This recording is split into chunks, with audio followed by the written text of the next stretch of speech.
अब ग्रंथ शुरू हो रहा है। आप देखिए, पहलीजिए पहले से, यश्चोन्मेष निमेषाभ्याम जगतः प्रलयोदयौ तम शक्ति चक्र विभव शंकरम। ये स्पंद कारिका का प्रथम श्लोक है, या ये कहिए पहली कारिका है, या पहला सूत्र है। इसी सूत्र पर आचार्य कर रहे व्याख्या। उस व्याख्या में वे ये कह रहे हैं कि क्या है इसमें। पहले ये बता रहे हैं कि सावधान हो जाएं आप। पहले तो सावधान कर रहे हैं, फिर बताएंगे श्लोक का अर्थ। वो तो पहले वो सावधान क्या कर रहे हैं आपको वो सुन लीजिए, देख लीजिए। देखिए आप सामने, तत्र आद्यमेव सूत्रम ब्रह्मष्यते। अब हम आदि सूत्र की चिंता कर रहे हैं। ये चिंता का अर्थ है यहाँ चिंतन कर रहे हैं। पहले सूत्र का हम मन में विचार कर रहे हैं। विमर्श का अर्थ होता है बाहर से नहीं, तर्क से नहीं, भीतर चिंतन कर रहे हैं, उसका विचार कर रहे हैं। तत्र आद्यमेव, आद्य माने आदि का, आदि के सूत्र का ही हम विचार करें। केवल एक श्लोक क्यों कह रहे हैं, तो वो बता रहे हैं कि परमाद्वय प्रकाशानंदमय महेश्वर स्वरूप, परम अद्वय, यानी द्वय नहीं है, दो चीजें नहीं है, द्वैत भाव नहीं है। जो परम अद्वैत है, एकमात्र तत्व है, इसको कहते परमाद्वय।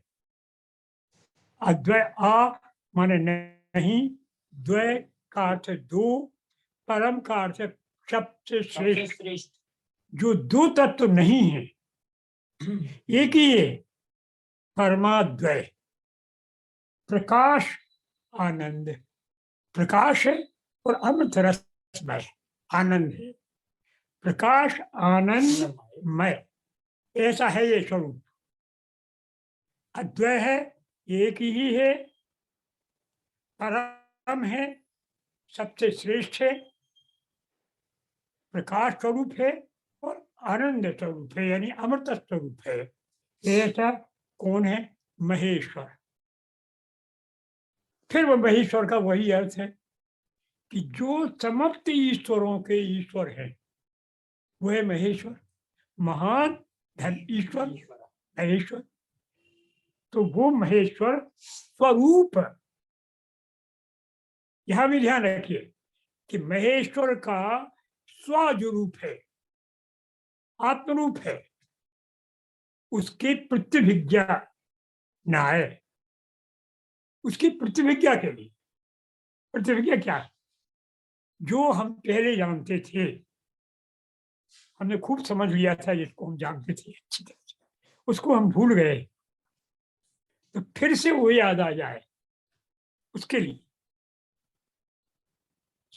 यानी आप उनको जानते थे पहले, ऐसा नहीं है कि आप नहीं जानते। वे आपसे अनजान नहीं है, ना आप उनसे अनजान है। उस स्वरूप को आपको मालूम था कि यही तो हमारा स्वरूप है। अपने स्वरूप का तुम्हें ज्ञान था, तुम वही तो थे। तो वो स्वरूप अब आप भूल गए, तो उसके ज्ञान के लिए इसको कहते प्रतिविज्ञा। फिर से समझ लो इसको, क्योंकि ये बार बार आएगा प्रतिविज्ञा। प्रतिविज्ञा का अर्थ है पुनः पहचान। पहले आप पहचानते थे और फिर से आप भूल गए, फिर आपको फिर पहचान कहा। प्रतिभिज्ञा अपनाए समस्त शास्त्रार्थ गर्भम, सब शास्त्र जिसके भीतर छिपे हैं इस कारिका में, एक श्लोक में। समस्त शास्त्र शास्त्रार्थ गर्भम, शास्त्रों के जो शैव शास्त्र हैं वे सब इसके गर्भ में है। ऐसी है कार्य का ही समुचिताम, उचित है। ऐसा नहीं है कि वो काम की न हो, उचित है। स्तुतिम, ऐसी स्तुति को, वो स्तुति किसकी है? शिव की। तो अब देखिए, उपदेश, उसका उपदेश दिया है श्रीमान वसुगुप्त गुरु ने। श्रीमान वसुगुप्त ने इस कारिका में क्या दिया है ये बताया। ये आपका यहां से शुरू हुआ, ये है व्याख्या कि पहले जो हम सूत्र को आपको चिंतन कर रहे हैं, ये सूत्र कैसे है? परम अद्वैत जो आनंदमय है, जो प्रकाश में है, ऐसे शिव के स्वरूप का जो महेश्वर है, उनको पुनः पहचान कराने वाला जो सूत्र है, उसकी स्तुति है ये। इसमें समस्त शास्त्रार्थ इसके गर्भ में है। उस स्तुति का उपदेश कर रहे हैं गुरु। ये ये क्या है श्लोक, ये आपको बता। अब ये वो श्लोक है, वो दिया हुआ है, जो आपको याद है, आप पढ़ चुके हो। यश्चोन्मेष निमेषाभ्याम जगतः प्रलयोदयो तम शक्ति चक्र विभव प्रभो शंकरम तुम। अब वो इसका अर्थ बता रहे हैं। अब आप ध्यान से लिखते जाइए, इसको सुनते जाइए। शम, शम क्या है? अब शम की व्याख्या करते हैं वो कि अशेष उपद्रव रहित,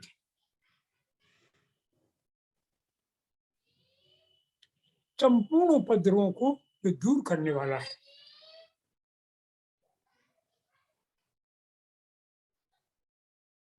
परमानंद, परम आनंद को देने वाला है। अद्वय, एकमात्र एक है जो।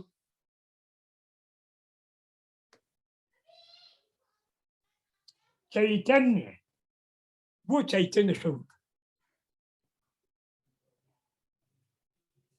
प्रकाश, वो प्रकाशमय है।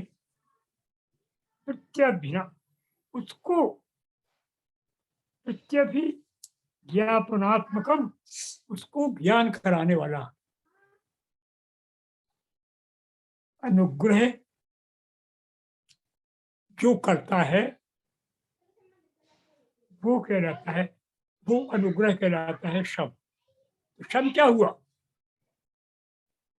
शम हुआ कि जो संपूर्ण उपद्रवों को दूर कर दे और परमानंद में आनंद चैतन्य स्वरूप को आप उसकी पहचान करा दे, वो है शम। शंकर, शम का अर्थ समझ लीजिए अच्छी तरह से। ऐसा नहीं है सिर हिला दिया और निकल लो। ये सारे विशेषण हैं उसमें शम के पीछे।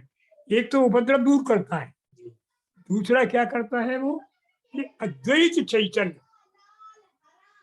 जो परम एकमात्र तत्व है, उस चैतन्य के आपका परिचय कराता है, स्वरूप ज्ञान कराता है। ऐसा अनुग्रह, अनुग्रह क्या होता है? कृपा। अनुग्रह कृपा का एक स्वरूप है। कृपा तो तुम करते हो, हम करते हैं। अनुग्रह शिव करते हैं, विशिष्ट वो अनुग्रह। शम इति अनुग्रह, शम का अर्थ सामान्य तौर पर, मोटे तौर पर है अनुग्रह, लेकिन वो अनुग्रह ये सब छिपा है। वो संपूर्ण प्रकार के उपद्रवों को नष्ट कर देता है। अशेष परमानंद चैतन्य का ज्ञान करा। अब वो कहेगा, अभी प्रश्न उठाएगा, यह तम स्वात्म परमार्थम शंकरम तुमः। शंकर के लिए कहा था शंकरम तुमः आखिर में। तो शंकर की हम स्तुति करते हैं, प्रणाम करते हैं। किस शंकर की? जो स्वात्म परमार्थ, जो आत्मा का परम लक्ष्य, परमार्थ का अर्थ है परम लक्ष्य, अर्थ जो समझ में आता है वो अर्थ है। शब्द होता है, शब्द का अर्थ होता है, तो शब्द का क्या है, शब्द का लक्ष्य क्या है, अर्थ। तो वो आत्मा का वही प्राप्त है। आत्मा जिसे प्राप्त करना चाहती है वो परमार्थ है। परमार्थ चाहिए, परमार्थ की बात, परमार्थ की बात मतलब आत्मा के लिए जो हितकर है वो कहलाता है परमार्थ। हमारे लिए जो अर्थ है, अर्थ माने हितकर, जो अर्थ नहीं है वो व्यर्थ है। मतलब का अर्थ नहीं है वो व्यर्थ है। जो हमारे लिए लाभदायक है, जो हितकर है, वो कहलाता है अर्थ। तो आत्मा के लिए जो हितकर है, ऐसा है वो शंकर का स्वरूप। वो उसकी स्तुति करते हैं। ये हुआ आखिर की इस लाइन का अर्थ, शंकरम स्तुमः, कि हम शंकर की स्तुति करते हैं। अब आगे देखिए क्या कहते हैं वो, समस्त देह प्राणादि स्तुमः का बात व्याख्या कर रहे हैं। स्तुम समान नहीं है, प्रणाम, स्तु का अर्थ है प्रणाम। प्रणाम क्या है, ऐसे नहीं जैसे आए सब जयराम जी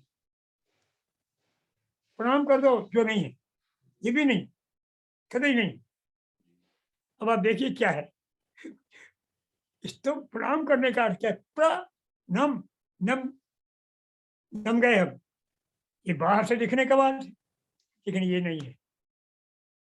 प्रा और धम नम, नम का माना नमन करना, तो हम नमन करते हैं, झुकते हैं, प्रणाम करते हैं, तो यही होता है सामान्य अर्थ। लेकिन वो कहते नहीं, ये अर्थ नहीं है।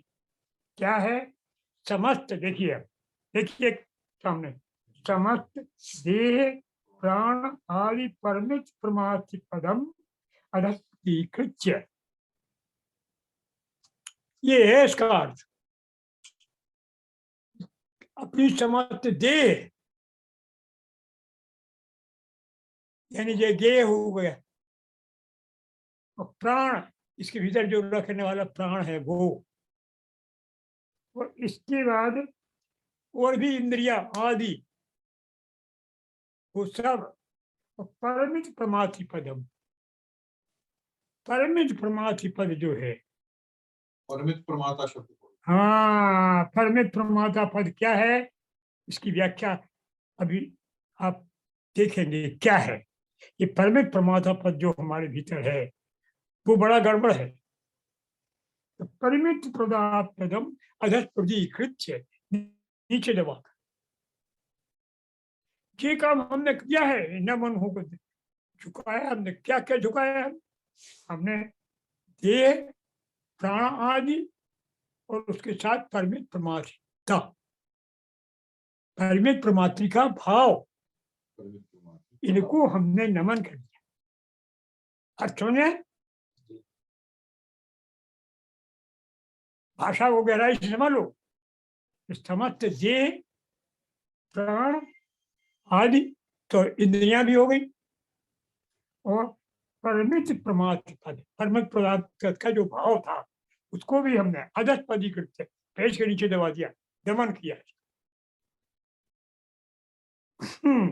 विकल्प अविकल्प आदि रूपासु,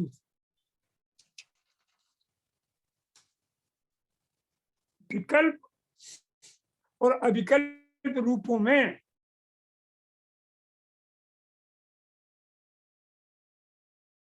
क्या लंबा इशारा, देखिए आप कहाँ कहाँ से उड़कर पहुंच रहा है।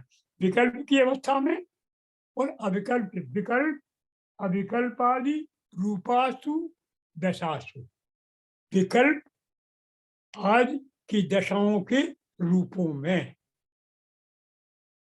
तो ये कहां से आ गई,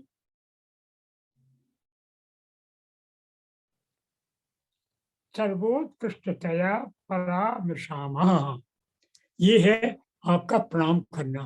प्रणाम क्या होगा कि विकल्प की दशा, अविकल्प की दशा, इसको भी दबाया, ये कहाँ है? तो विकल्प की दशा कब होती है? जागृत में विकल्प होती है, आप जानते हैं, और स्वप्न में भी विकल्प होती, लेकिन सुसुप्ति में नहीं होती और तुरीयावस्था में नहीं होती। तो जागृत में तो हुए विकल्प, स्वप्न हुए विकल्प, तो विकल्प की दशा हुई, और सुसुप्ति में अविकल्प, विकल्प नहीं होंगे, और तुरीय में अविकल्प नहीं। इन दशाओं को भी हमने दबा दिया है। किसको? प्रमातृ भाव को। प्रमातृ भाव है क्या? ये अहंकार 4 अवस्था में होता है। जागृत में होता है, मैं जाग रहा हूं। सोने की अवस्था में होता है, मैं सो रहा हूं। और सुसुप्त की अवस्था में तो मैं आनंद से सोया। और तुरीय अवस्था में मैं समाधि में था। मैं का भाव है। तो ये जो मैं का भाव है, ये परमात्म परमित परमात्मिकता है। अगर आपने ये कहा कि मुझे समाधि हुई, तो समाधि तो आपकी वो अहंकार की है।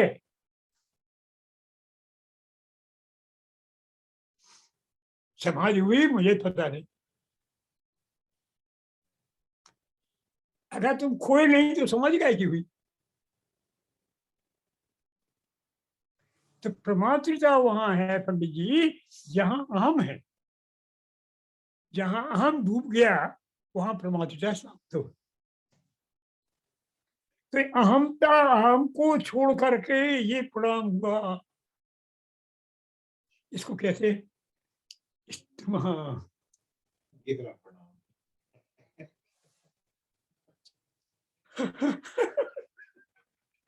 ये हुआ। हाँ।